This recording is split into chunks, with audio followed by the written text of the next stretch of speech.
Jack and Jill here. Hello. Good day. Welcome to the Jack and Jill Show, entertaining real estate investment talk. I'm Stephen Jack Butella. And I am Jill DeWitt, broadcasting from sunny Southern California.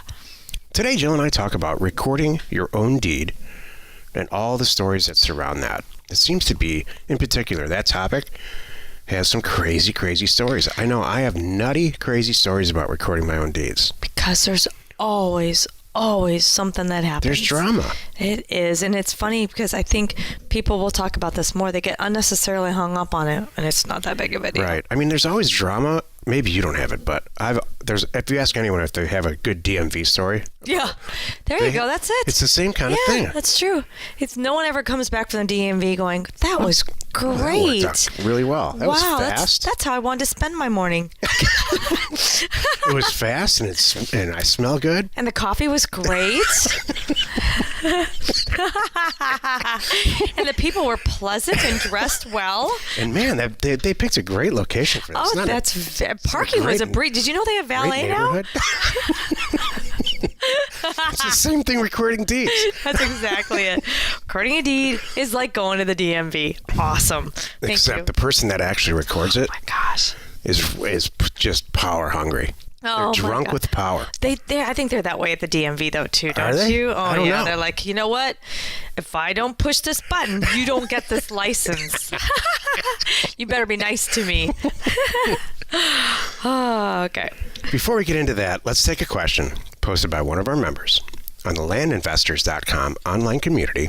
It's free. Okay. Fred asks, hello, I am learning about deed preparation and deed recording. Oh, it's perfect. And plan to use a title company for some deals. I was curious if anyone had any recommendations for a title company in either Northwest Arkansas or Park/Costilla counties in Colorado. Thanks for your help. Well, Fred, we know where you're buying. Yeah, thanks for sharing. The first thing I do when I go into a new market, or if I were you, let's say this. The first thing that if I'm doing a deal, I call the county recorder and I ask them to recommend a mom and pop type escrow company that's in close proximity to the county seat. And they usually will say something like this: "Oh, sir, I'm not allowed to do that. I can't. That's against the rules here. We don't make recommendations. We play fair." To which I say... To which play fair. To which I say... But if you send me... Just kidding. That's brilliant, Bumpkin. Then can you give me 3 names? Yeah. And they do. And your other brother, Earl. Daryl? Earl? What was his name? Daryl. Sorry. No, and all kidding aside, try to find a mom and pop because you can really negotiate the price. By the way, they're going to underwrite the deal through First American Title or Pioneer or one of the really large companies anyway. They just negotiated a fantastic deal with them. So you get all the power of the big title insurance companies, and all the good price of the mom and pop escrow companies. It's kind of divided into two. Who's hungry for the business? Yeah. Mm-hmm. You can get them as cheap as $300-$400. And they have investor rates. If you say, hey, what's your investor rate? Like most of them, they do offer a special thing for us, so that's good. Jill and I are big enough, so we went to 2 title companies and negotiated this deal anyway. So when we go to any of the offices, we get a smoking deal. And because we're resellers, what ends up happening is, and you should ask them about this. I wouldn't recommend it on the first deal, but how it works for us is when we buy a piece of property through title, we prorate it 50-50 with the seller. So let's say it costs $2,000. The seller pays $1,000, we pay $1,000, and then we say, hey, title agent, please leave this open because we're going to sell it in 20 minutes anyway. And then they cut us a smoking deal on the back end. Like Jill and I just sold a house for, I think, $300-$400. All the fees at the back end. It was under $500. It was like $500 each. For a really expensive house. So, that worked out great. Yeah, it was really There's all kinds of games you can play not games. It's all open for negotiation. Totally. Their posted rates are not their real rates. It took me a long time to realize that. Mm-hmm. Today's topic, recording your own deeds and the stories surrounding that. This is the meat of the show. Give me a good story, Jill. Do you have one off the top of your head? I do. Well, yeah, it just happened to my team. So poor Jen, I come like, what are you doing? She's like, this one came back again. I think it's the third time. I think it's okay to name counties here. I don't even know what county it is. It's Kern County. I heard her talking about it. Oh, is it? Yeah. Oh, okay. I don't Kern even know. County, California. Okay. I wasn't even sure. I'm like, what is it this time? Oh, it's just like the check was off by 25 cents. That's... Oh, my gosh. Seriously, that's the funniest one. So here's one of my stories. So this is what goes on. Things happen. And if it's not perfect, they're going to send it back. Even if the amount of the check is off by more than the postage cost to send it to you and to run and send it back, they still do it. And so one of the things I've learned is, I always tell my team to put a sticky note on there and tell them who you are and thank you when you're sending your deeds in. And sometimes, not all, but if it's a nice note, they might call you and say, hey, it says I've got your number here and everything. I just want to tell you you're off by $3 because you forgot this doc fee or whatever for the extra copies. I'll keep it on my desk if you mail it today. That's the cool people. So sometimes they'll do that. And so that's my goal. But look, things always happen. Right, Jack? Things always happen, and you need to go into this with this is some advice from somebody who's been in the business for a long time. You need to completely and entirely adjust your attitude about recording your own deeds. True. Because it's just like the DMV, like we said. Stuff's going to happen. Totally. And you're going to get somebody who doesn't, for whatever reason, they personally believe that you should not be doing this deal. Yep. And it's all centered around that. Yep. So the sooner you can diffuse that, usually with baked goods and a sweet little "you look beautiful today" crap that you can, whatever you can manufacture, diffuse it all with that, then they're probably going to give you what you want. Yeah. But they do not like, especially these rural counties, don't like outsiders coming in and buying property for $500 a parcel. Uh-huh. They take it personally. They do. That's really what this show's about. They do. Here's my story. I've got big, huge stories and tiny little stories. I bought a piece of property. It was probably 800 or 900 actual parcels from a guy who went through a foreclosure action. And it was a long, long process for him. But he got a court order, and they did all the notice, and he foreclosed on a ton of property and sold them all to me for one check on one deed. And I was skipping along. I was walking on the clouds for probably a month after that. We were selling these properties on the internet. I mean, I remember the deal. I paid $60,000 for all these properties and ended up making something close to $2 million on it by the end of it. They were separated into two categories. Several people got foreclosed on. He did all this. I personally wouldn't go through a foreclosure action, but he chose to do that. And there was one owner, and then all the other owners, like 400 owners. And the county happened to agree. The judge stamped both of them, and I got two deeds and recorded them all in one. The deed that with this one owner, they all agreed, this one owner, that was a legitimate deal. This is the people at the county who have no authority. Literally, it's the recorder sitting there eating a donut saying, I personally agree with this large foreclosure. I do not agree with this 800-person foreclosure. In fact, some of my family members were in there. That's why. So they took that and threw it away. And any properties that I tried to record, they didn't record them. I went to go see the county supervisors. I had meetings with lawyers. I met the judge who stamped it. Wow. He said, I understand your point. There's nothing I can do. Wow. See, it's crazy. So you know what happened in the end of that? No. I just dropped it. Yes, I ate it. And I still made $2 million in this whole thing. Right, from the one guy. They didn't like the one guy that owned all the property, but all the little people that didn't pay their bills, they deserve to not pay their bills? I don't think that's right.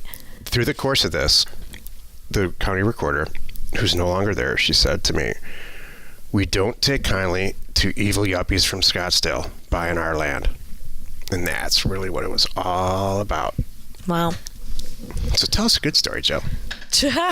You always come out shining on these things. Remember that story in Washington State? Oh, I didn't come out shining. We got that deal done. Well, I got it done, but it was a lot of work. I had to jump through all the hoops that she wanted. This is the funny thing, like it's like she wanted to have but they didn't trust us because the guy was pretty much gifting us these properties. Price was too cheap, yeah. Yeah, and I was doing it as a gift because there really wasn't any money changing hands. So she's like looking for something wrong. She's calling him, the seller to verify, which he did, and asking me, because it was in my LLC, for all my LLC docs, which is hilarious because she could have looked them up online herself. But she had me, and so here's what I had to do. I had to play by her rules. I had to say, okay, Mrs. whatever her name was, and say, I will do that. And I went online and I printed out, same as she could, 2 copies, one for her, one for the assessor, and I mailed them to her with a nice note. And every time I would write a formal letter, and I would say, per your request, here are the 2 copies. And that's just what you have to do sometimes. You just have to play their games to get it done, and that's fine. It's just silly. So my whole point with all this stuff is be ready for it. Something's going to happen. Don't get hung up on it. It's not you. Just fix it and move on, and that's what I'm doing with my team right now. She's like, oh, here we go again. I was like, it's going to be hilarious. We're going to have a party when it someday comes back recorded, whatever this and it's not that big of a deal. It's just somebody, like Jack said, there's just, I don't know. There's just, why they think they have so much power in this office, I don't get it. Where does that come from? It seems to be more prevalent the older I get. Maybe it's me or not. I'm not sure. I got a ticket one time, the kind that you get on your wind parking ticket, that kind, like sent in the mail, because I bought a bunch of properties in Oklahoma. And the weeds got too big. And so, I recorded the deed, and somebody found out that they looked at the mailing address. It was Arizona, Scottsdale. And they sent me a bunch of tickets because my weeds were too in these little town lots in a town in Oklahoma. Did you pay it? Oh my gosh, no. Oh, okay. I sold the property. That's so funny. That's like those speeding cameras, which I haven't seen those in forever. I think are they all gone? I don't know. But remember those cameras on the freeway that they did, and it was they were hoping you would find it and pay it. It was like, we all knew just ignore it, throw it away. Yeah, so you didn't get it. Legally, they had the right to do that, but you were not obligated by law to pay, so they were just fishing. Exactly, totally. It all comes down to that. That's a good point, Jill. It comes down to that mentality. That follow the rules or die mentality. Right. I just bought some data along these lines. This is kind of a rant. I'm enjoying this. I bought some data from a Canadian company, or tried to. For whatever reason, they did not believe that it was legitimate. My credit card was legitimate.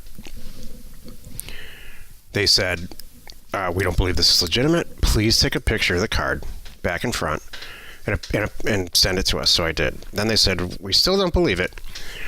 Please take a card next to your driver's license because we don't believe this is correct. So I did. Now we're talking about, this is probably, and I'm starting to feel the heat in my head. This is potential. I wouldn't have. You did more than I would have done.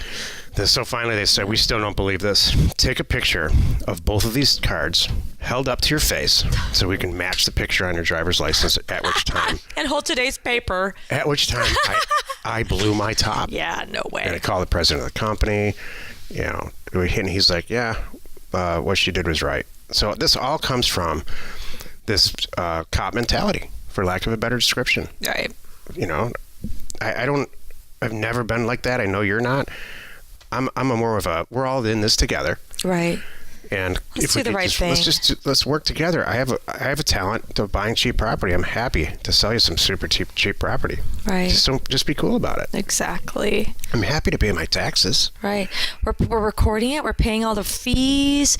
What's funny too? What's interesting is the county I've had the HOAs get it. The HOAs are excited that we are buying and selling these properties because we're breathing new life into them, and they stand a much better chance with a new person of actually getting their fees paid and not having to take these properties back. They're excited thinking that, okay, good, this person's going to actually move in and live there and love it. The county for some reason doesn't see it that way. I don't know why. They see it as extra work.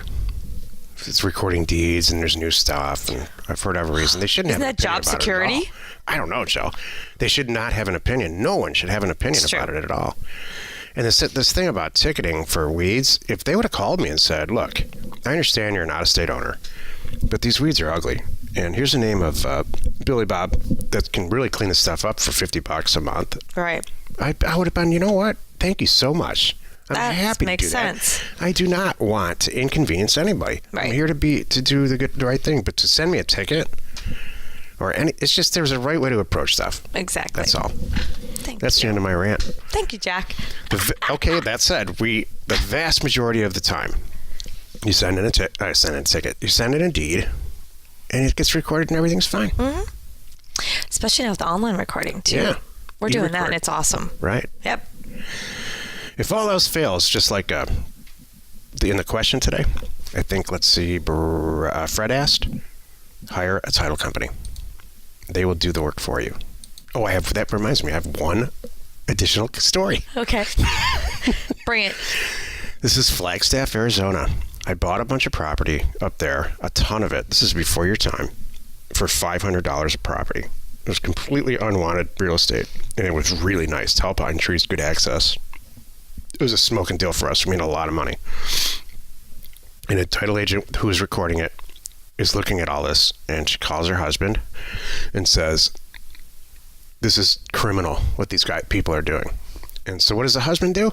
Calls the seller and tries to buy it all for like $700 property.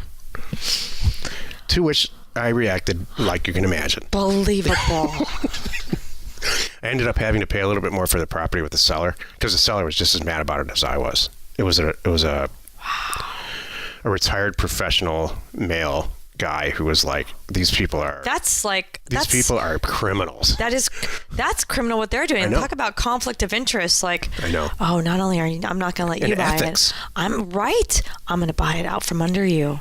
Oh, that's horrible. So that always stuck with me, that deal, because I could have lost that deal if that guy wasn't cool about it. If the seller was not cool about the whole thing, right? And it ended up costing me more money, which is whatever. I mean, we make enough money, but it's not. I'm always very conscious of that now in House Academy for some reason. Oh, okay, got it. Not so much from the, because not the escrow people at all, but I think the people that we resell the property to, that we wholesale them to, at some point are going to do some math, and it might be a macho thing too, where they're like, these people are not doing any work. They're shuffling a bunch of paper around, marking these properties up $25,000. You know, I want to do that. Well, they can. I want to be the quarterback. It's called House Academy. But they don't want to do that. Coach, put me in the game. No, you suck. They can. Don't suck. Don't suck. In the words of Tom Hanks, just don't suck. Nice. Well, you've done it again. You've spent another 15 or 20 minutes with us listening to the Land Investors show. Join us tomorrow where Jill and I talk about land sales automation. And we answer your questions, should you have one, posted on our online community at landinvestors.com. Go there, it's free. You are not alone in your real estate ambition. I have a million more of them. I'm sure you do.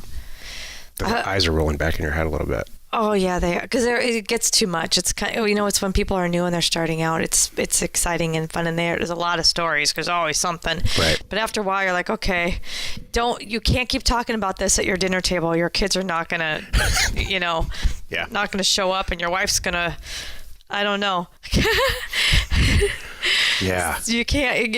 It's we're in it, so we get it, but other people don't. So you have to be careful. And you certainly can't do it at a dinner party, or you won't be invited back. Oh my gosh! Could you imagine? I can do it on the talk show I created. People, what people do want to hear though is like, dude, I bought this for $500 and I just sold it for $5,000. They're gonna go, what the heck? That they want to hear. But they don't want to hear is, then when I got to the recording, let me tell you what this lady did. That's what they don't want to hear. Right. That gets really old. Too fun. Share the fun by subscribing on iTunes or wherever you're listening. And while you're at it, please rate us there. We are Jack and Jill. Information and inspiration to buy undervalued property.